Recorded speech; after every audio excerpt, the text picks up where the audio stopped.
Damos comienzo a un nuevo programa, Servidores de Dios. Quien te habla es Manuel Cornejo. Estaré compartiendo la palabra de Dios y lo haré de una manera expositiva, versículo a versículo. Y en esta ocasión será en la primera carta a Timoteo, capítulo 5 y versículo 17, donde dice: Los ancianos que gobierne bien sean tenidos por dignos de doble honor, mayormente los que trabajan en predicar y enseñar.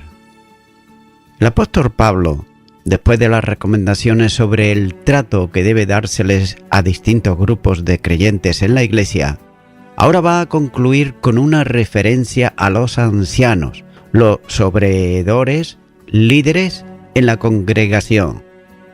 Puesto que ellos son hombres, también necesitan ser exhortados y también corregidos si fuese el caso necesario, ya que por el hecho de ser ancianos no están exentos de ser pastoreados. Nótese lo que dice en Hechos de los Apóstoles capítulo 20 y versículo 28, donde dice: Por tanto, mirad por vosotros y por todo el rebaño en que el Espíritu Santo ha puesto por obispos, para apacentar la iglesia del Señor, la cual Él ganó por su propia sangre. Sin embargo, junto con las necesidades de pastoreo, los ancianos han de ser honrados por los creyentes, en razón precisamente de su oficio. Y note que esta honra no debe de ser escatimada, sino reconocida en toda la extensión que corresponde al servicio que ellos están realizando.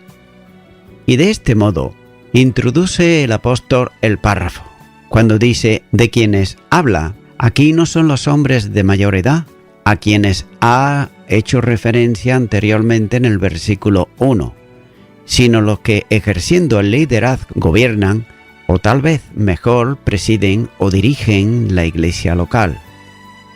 El término usado por el apóstol significa literalmente estar colocado delante, expresando con eso a las personas que están al frente de la congregación, ocupándose de la conducción de la misma. Líder, la palabra que tantos problemas ha causado a quienes la proscribían, por según ellos no ser bíblica, adquiere a causa de su incorporación al diccionario de la lengua castellana la mejor forma para traducir la palabra griega, ya que dice el apóstol que gobiernen bien o lideren bien. Ahora bien, no significa que ejerzan dominio sobre la iglesia, sino que la sirvan con dedicación y también con constancia. Ya se ha considerado anteriormente que ningún anciano es autoridad en la iglesia, simplemente ejerce autoridad al conducir a los creyentes conforme a lo que Dios establece en su palabra y ha determinado para su iglesia. Así pues, cualquier imposición o cosa que no está en la palabra de Dios es pecado en que el líder no debe de caer. Es por eso que Pablo indica a Timoteo que estos ancianos sean tenidos por dignos de doble honor, y la expresión es extendida en distintas formas. Para los padres griegos, en general, debe considerarse como una referencia a los honorarios, es decir, lo que la iglesia da como salario o retribución por lo que hacen. Por tanto, debe de considerarse que se está refiriéndose a personas separadas para el ministerio a plena dedicación, sirviendo totalmente en la iglesia. Y nótese que estos líderes que se afanan por la congregación, que cumplen fielmente con el ministerio, tienen derecho a la subsistencia, sin restricciones, o sea, liberalmente. Sin embargo, hay otros que entienden que el doble honor debe de referirse a que son dignos de doble respeto. Probablemente el apóstol también tenía en mente los dos significados, tanto el de respeto como el de retribución. Y en ese sentido, el anciano sobreedor, líder, debe ser respetado por la Iglesia por varias razones. Y nótese, la primera, son puestos por Dios en el oficio, como dice Hechos de los Apóstoles capítulo 20 y versículo 28, donde dice: «Por tanto mirad por vosotros y por todo el rebaño en que el Espíritu Santo os ha puesto por obispos, para apacentar la iglesia del Señor, la cual Él ganó por su propia sangre». En segundo lugar, ellos ejercen la autoridad de la palabra. En tercer lugar, deben de ser obedecidos. Nótese lo que dice Hebreos, capítulo 13 y versículo 17. «Obedeced a vuestros pastores y sujetaos a ellos, porque ellos velan por vuestras almas, como quien ha de dar cuenta, para que lo hagan con alegría y no quejándose, porque esto no es provechoso». Y por último, no deben de murmurarse de ellos. La primera carta a los Corintios capítulo 10 y versículo 10 dice: «Ni murmuréis, como algunos de ellos murmuran, y perecieron por el destructor». Y note que aquí se está refiriendo el apóstol a la rebelión de Israel y especialmente de Coré contra los líderes puestos por Dios. Allá, en el libro de Números, capítulo 14 y versículo 27, dice: «¿Hasta cuándo oiré esta depravada multitud que murmura contra mí las querellas de los hijos de Israel, que de mí se quejan?» Pero también deben de ser renumerados. Por ejemplo, el honor en el caso de las viudas está ligado al sostenimiento material de ellas. Por consiguiente, esta misma interpretación debe de dársele en esta ocasión también. Y téngase en cuenta que el salario para los ancianos, los sobreedores y los pastores, ya que los términos se usan para describir a la misma persona, como ocurre en varios lugares, por ejemplo, en Hechos de los Apóstoles, capítulo 20, versículo 17 y versículo 28. Así que está establecido en el Nuevo Testamento para el sostenimiento de quienes dedican su vida al ministerio en la congregación. Los que honran a los ancianos no retendrán nada de lo que le corresponde a su salario, ni lo harán de mala gana para la paga de su sustento. Y especial mención se hace aquí a quienes trabajan en la iglesia para predicar, como indica la forma en palabra y en enseñanza. Y note que el adverbio mayormente establece una distinción entre lo distinto a anciano en la iglesia, ya que todos gobiernan, todos lideran, pero algunos además se dedican especialmente a predicar y a enseñar. Y además del oficio de anciano, está presente el don de pastor maestro, como enseña en Efesios capítulo 4 y versículo 11. La enseñanza y predicación estaba ya en manos de maestros capacitados por el Espíritu Santo de Dios, para ello, mediante el don que le había sido otorgado.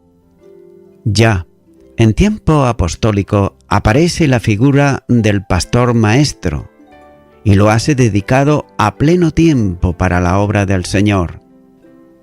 De manera que la estructura de la Iglesia en el aspecto del gobierno presenta a unos dedicados a la tarea de conducción y a otros a las enseñanzas y predicación.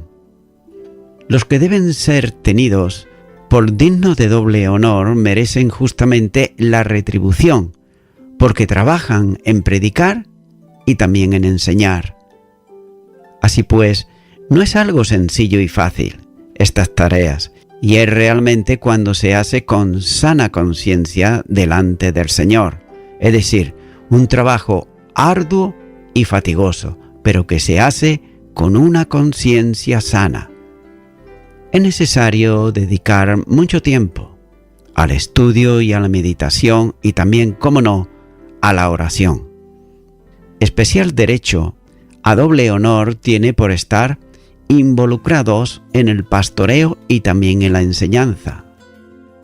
Continúa ahora con el versículo 18, donde dice: Pues en la Escritura dice, no pondrás bozal al buey que trilla, y digno es el obrero de su salario.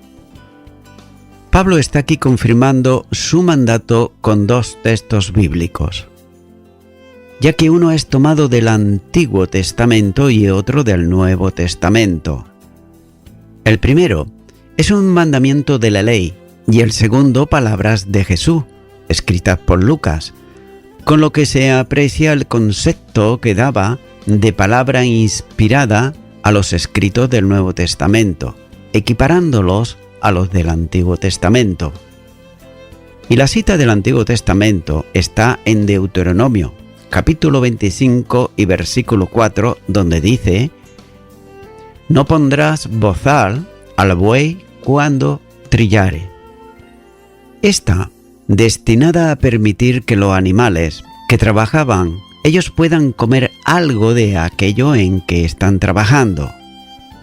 Y note que al citar el texto, el apóstol pone el ejemplo de la prohibición de embozarla al buey que trilla, para referirse al derecho que tiene aquel que sirve a pleno tiempo en la iglesia de recibir un salario para que pueda vivir mientras se dedica a la predicación y a la enseñanza en la congregación.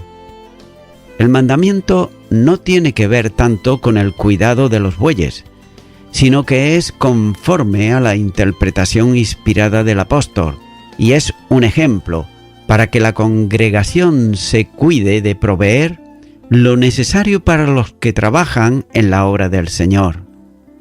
Y la segunda cita son palabras de Jesús, registradas en los sinópticos, por ejemplo, tanto en el Evangelio de Mateo capítulo 10 y versículo 10, como en Lucas capítulo 10 y versículo 7, dice lo mismo, y dice: Y posad en aquella misma casa, comiendo y bebiendo lo que os den, porque el obrero es digno de su salario.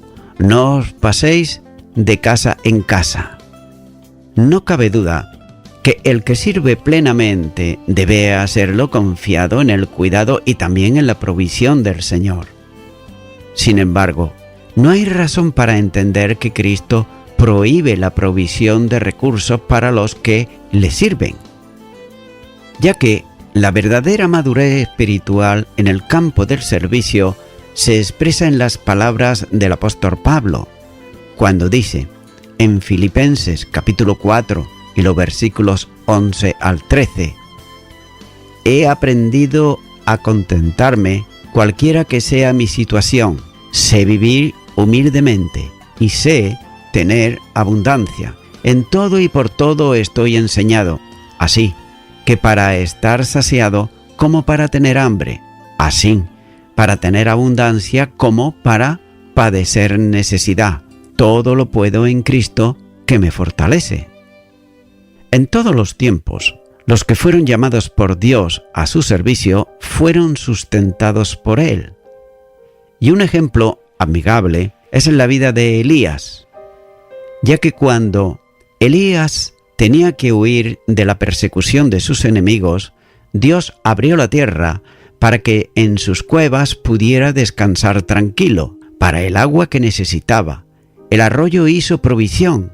La comida le era servida puntualmente por un cuervo que le hacía llegar pan y carne.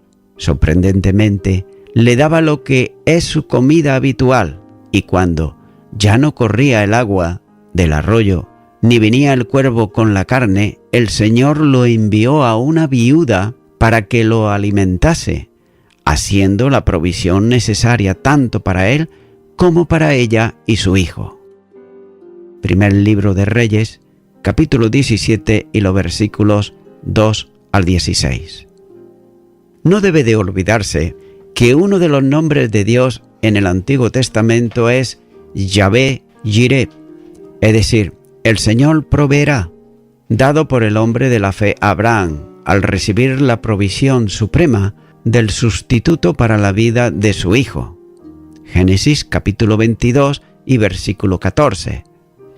Sin embargo, el Señor enseña que los que le sirven todo el tiempo tienen derecho a esperar que aquello a quienes sirven les provean de lo necesario para su sustento. Los ministros de Dios son obreros, son trabajadores, y quienes cumplen fielmente con su tarea son dignos, por tanto, de su sustento. Así pues, el obrero es digno de su salario, por lo que el apóstol manifiesta la obligación de la Iglesia con ellos.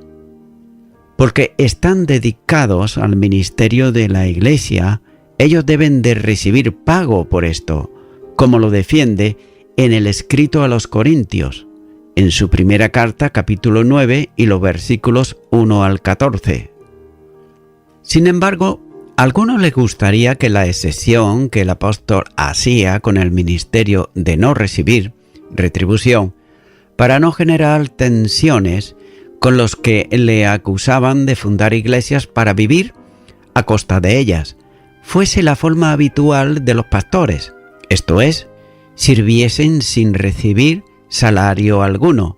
Sin embargo, esto se contradice con la simple lectura del pasaje que se indica.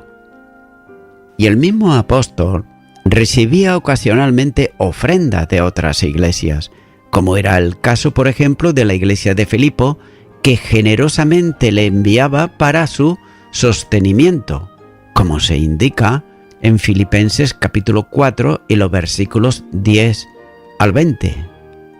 Cuando el apóstol habla de ser digno de doble honor, no está diciendo que quienes se dedican a predicar y enseñar reciban una retribución equivalente al doble de lo que reciben los que sirven en otras áreas a tiempo completo, sino que deben de recibir una amplia retribución que les permita, sirviendo al Evangelio, vivir del Evangelio, ya que retribuciones mediocres manifestarán la poca voluntad en honrar a quienes sirven a los creyentes.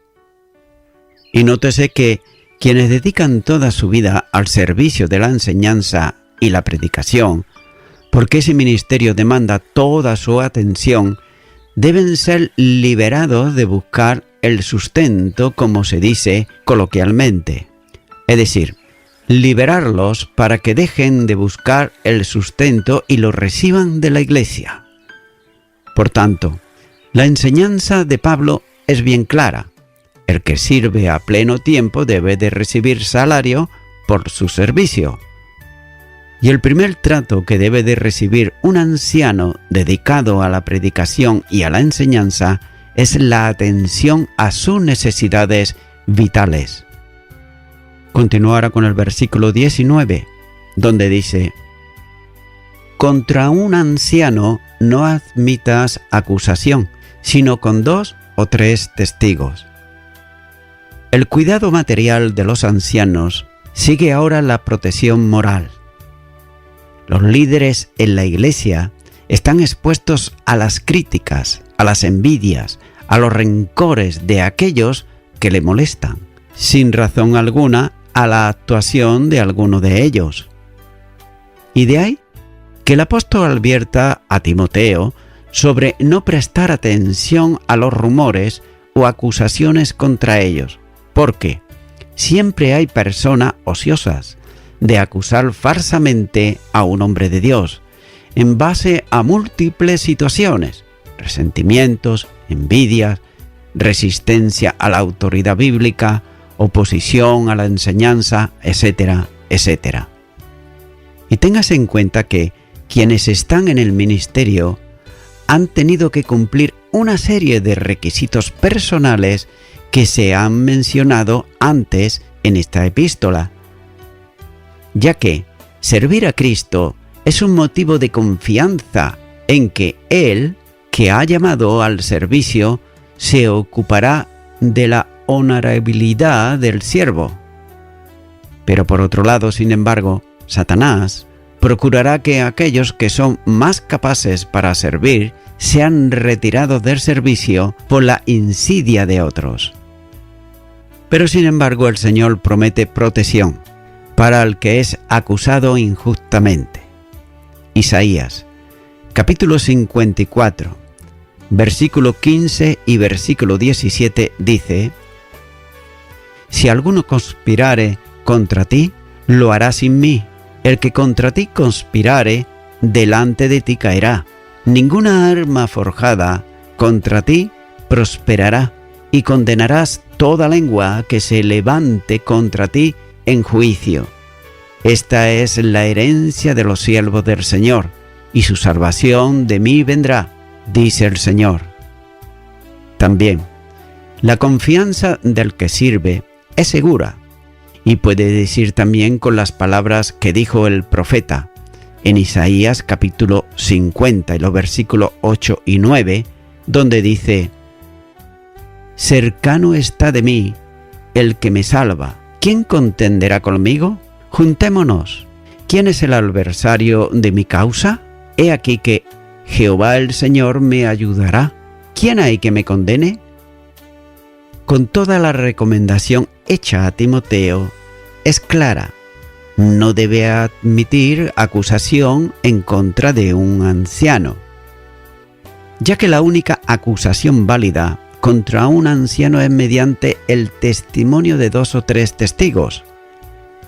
Esta es una norma general de actuación establecida también en la ley, como se puede observar en Deuteronomio, capítulo 19 y versículo 15, donde dice: No se tomará en cuenta a un solo testigo contra ninguno en cualquier delito ni en cualquier pecado, en la relación con cualquiera ofensa cometida.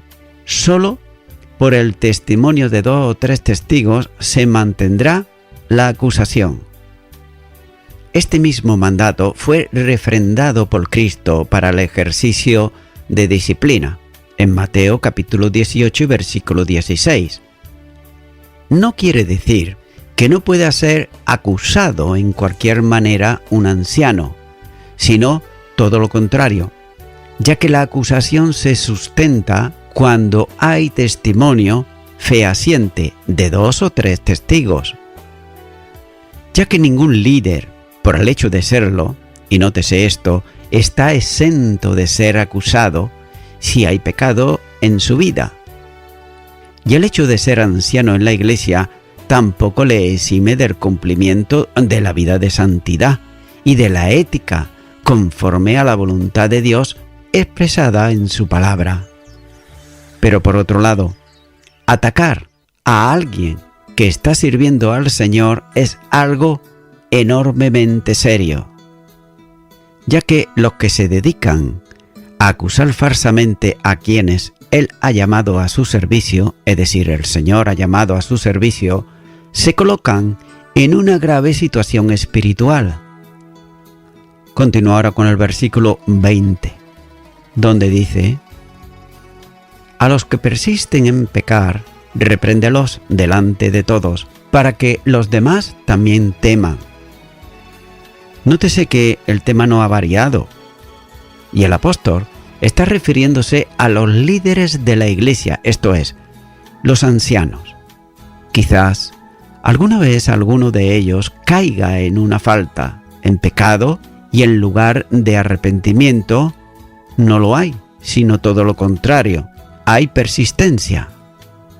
Y nótese que el verbo en participio de presente da la idea de continuidad, por lo que la traducción requiere algo así como persiste en pecar, continúan pecando, siguen pecando.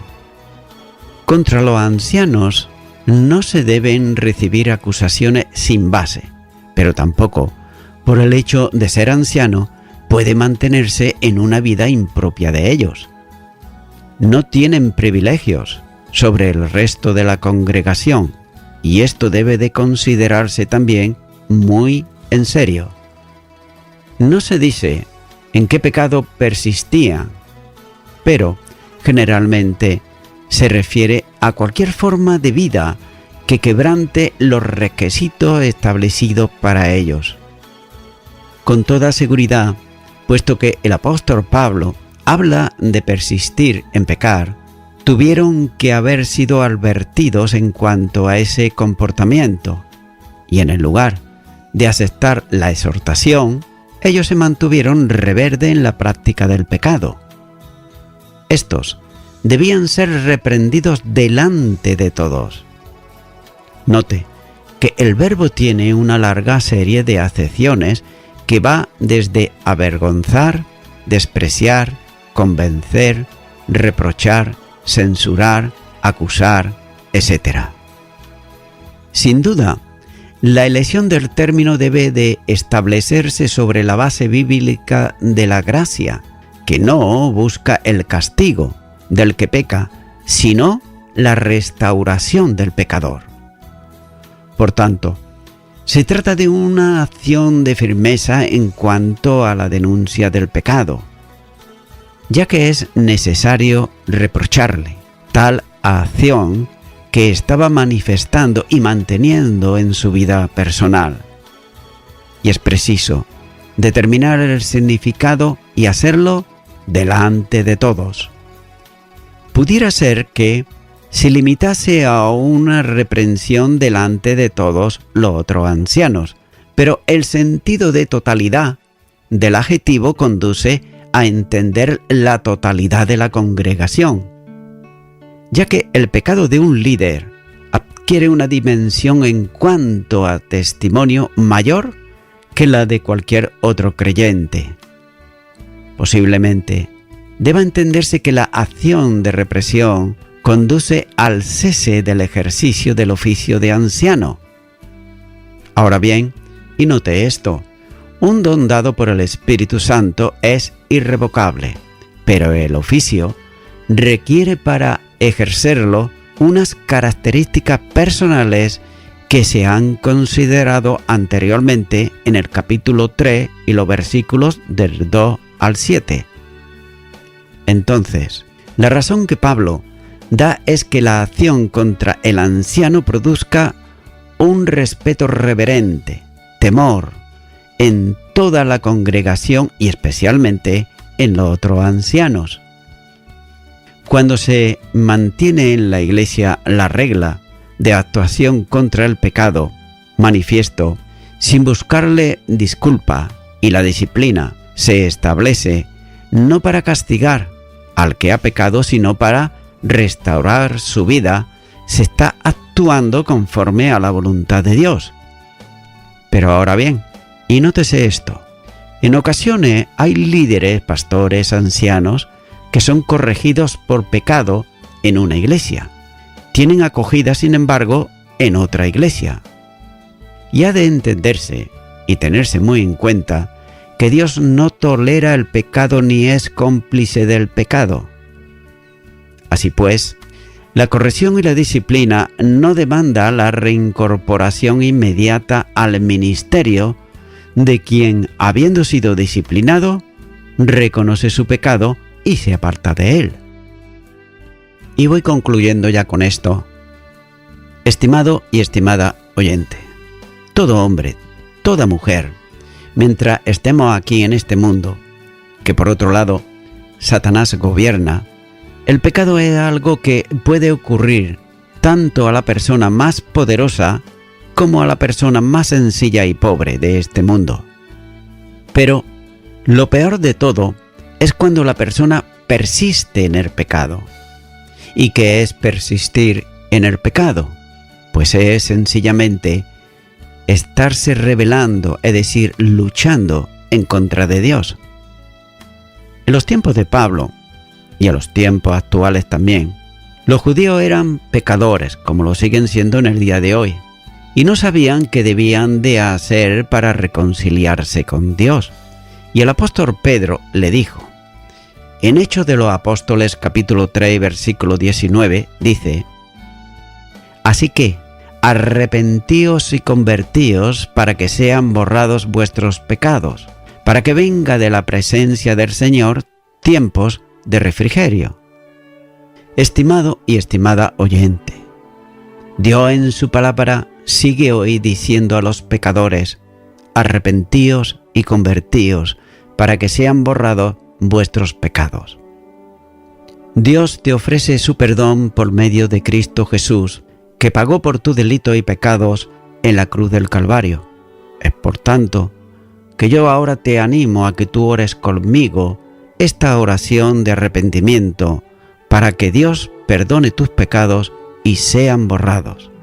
Ora conmigo y repite ahí a donde estás. Dios eterno, reconozco que soy una persona pecadora y en este momento te pido perdón por todos mis pecados. Me arrepiento de ellos y te recibo a ti, Jesucristo, como mi único y suficiente Salvador. En el nombre de Jesús. Amén.